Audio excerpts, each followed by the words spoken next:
Welcome to this week's episode of Tete a Tete. I had an opportunity to actually mentor two mentees from local colleges and universities last weekend, and one of them was actually asking me about how to make better decisions, even as an adult with a lot of work experience or with life experience. Sometimes decisions can be hard to make. Depending on the situation, right?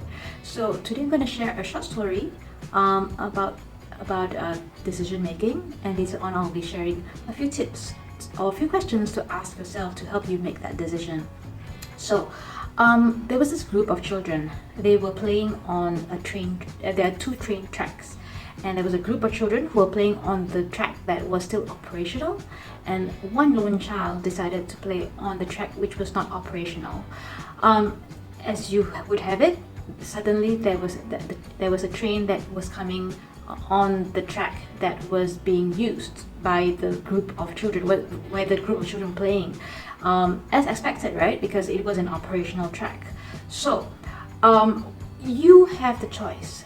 What would you do? You can actually make the train change its course to the disused track where there was one lone kid, or save most of the kids, okay?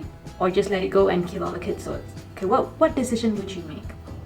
Would you sacrifice that one lone child playing on the disused track, or would you sacrifice the kids who are playing on that operational track? So, would you rather let the train go its way? Okay, so let's take a pause to think and what kind of decision we could make. 1, 2, 3. Okay, so most people would choose to divert the course of the train so that it will actually only sacrifice that one child. You might think the same way, and the thought process is quite logical because you want to save most of the children at the expense of that one child who had made the rational decision to play on the track that was not operational. But have you actually thought that the child choosing to play on that disused track actually had made the right decision to play at a safer place? The thing is, when you choose that to divert the train to that track which is not operational, you knew that you would sacrifice the one kid that had made the right decision because of his ignorant friends who chose to play where the danger was, right? This happens every day in our lives, at work, at home, in politics, and especially in a democratic society. The minority is often sacrificed for the interest of the majority, no matter how foolish the majority are and how insightful or far-sighted and knowledgeable the minority are. This happens, okay? The child who chose not to play with the rest on the operational track was sidelined, and if he was sacrificed, who told the story, the great critic Leo Varsky-Julian, who told the story that I just shared with you, said he would rather not change the course of the track because he believed that the kids playing on the operational track should have known very well that the track was still in use, and they should have just run away when they heard the train coming. And if the train was diverted, that lone child would definitely die because he never thought that the train would come over tracks which is not operational.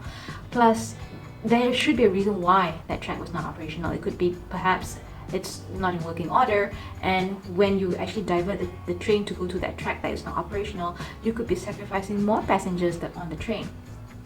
So while we are all aware that life is full of tough decisions that need to be made, we may not realize that hasty decisions may not always be the right one.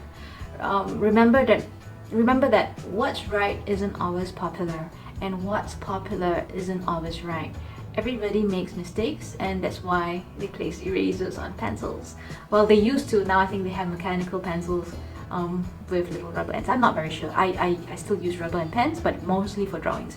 Anyway, to help you to decide to make better decisions, I'm going to ask you some questions that you should be able to ask yourself when you face a situation where you need to make the right. So next time, if you face a tough choice, Think of these questions that I'm going to ask you. If I don't do this now, will I regret it? I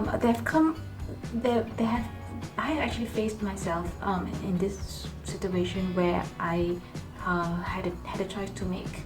The first event that we were going to produce had less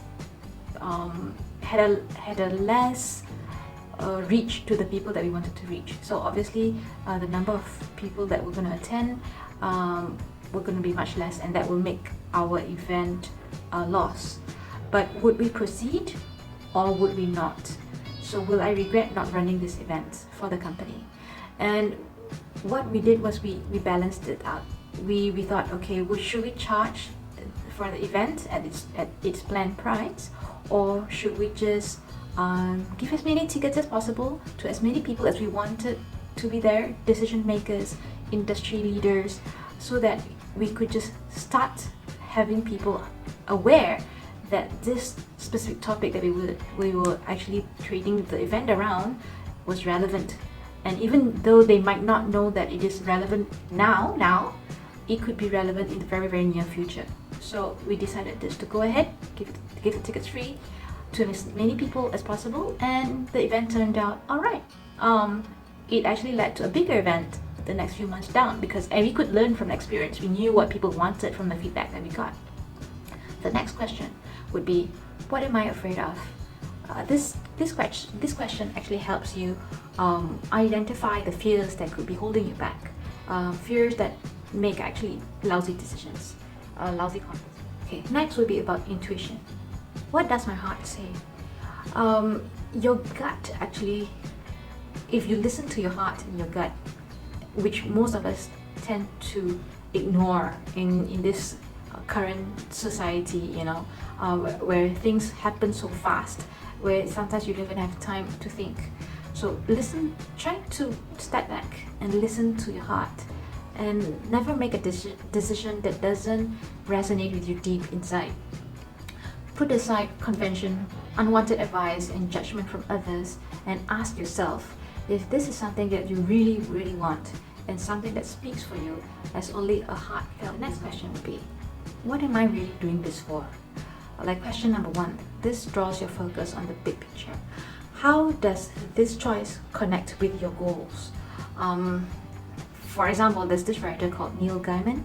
Once he wrote that a simple question to guide his decision making. He imagines his goals as a distant mountain he's traveling to, and faced with a big choice, he asks, is this bringing me closer to the mountain? So this should be a question that you should be asking yourself. Next question would be, who am I really doing this for? It's easy to be caught up in others' needs. It's a natural thing for people to want to help others, to make things easier, to make the pathway easier when you decide that the other person is agreeable to that decision. But the thing is, sometimes putting others ahead of us sometimes it just isn't the right thing to do. No two minds are alike, and no one person's advice will hold the correct answer.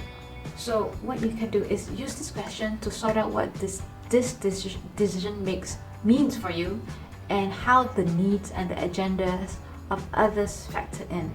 So it's important to take others into consideration, definitely, but not to sacrifice what is important or best for us to satisfy someone else. The next question is, will I like myself after this decision? So use this question to direct our attention to how our choice will impact our self-esteem. For example, if the decision is to pass on an opportunity, we might feel a blow to our confidence and self-esteem. So, will I like myself after this decision? Sometimes, when it comes to tough decisions, where it's not a favorable one, okay? It could be involving family members. It could be involving colleagues. Sometimes it could be for the greater good of the company, sometimes for the greater good for the family. So maybe it's a truth that you need to share, but you're holding yourself back because you don't know how this will affect your direct family member. But it's not an easy, it's not a simple yes or no kind of thing. So if you decide that yes, I need to tell the truth, how much truth do you think that person you're going to share this decision with can take, and is it in line with your virtues? Okay. Again, this will go back to your heart. Again, what does your heart say?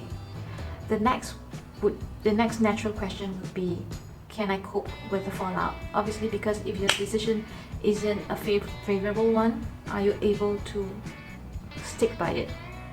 The decision that you make might not have positive effects immediately, so people might see the negative ones first before they see the positive results. So are you able to deal with the consequences? When it comes to tough decision making, try not to rush into something.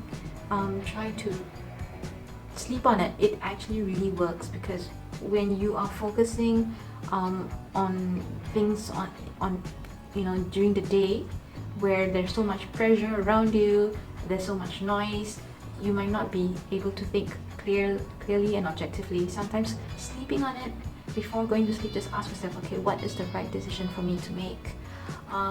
And God willing, the answer will come to you the next day. So I hope this will help those who are dealing with tough decisions, and I'll see you next week on Tete a Tete.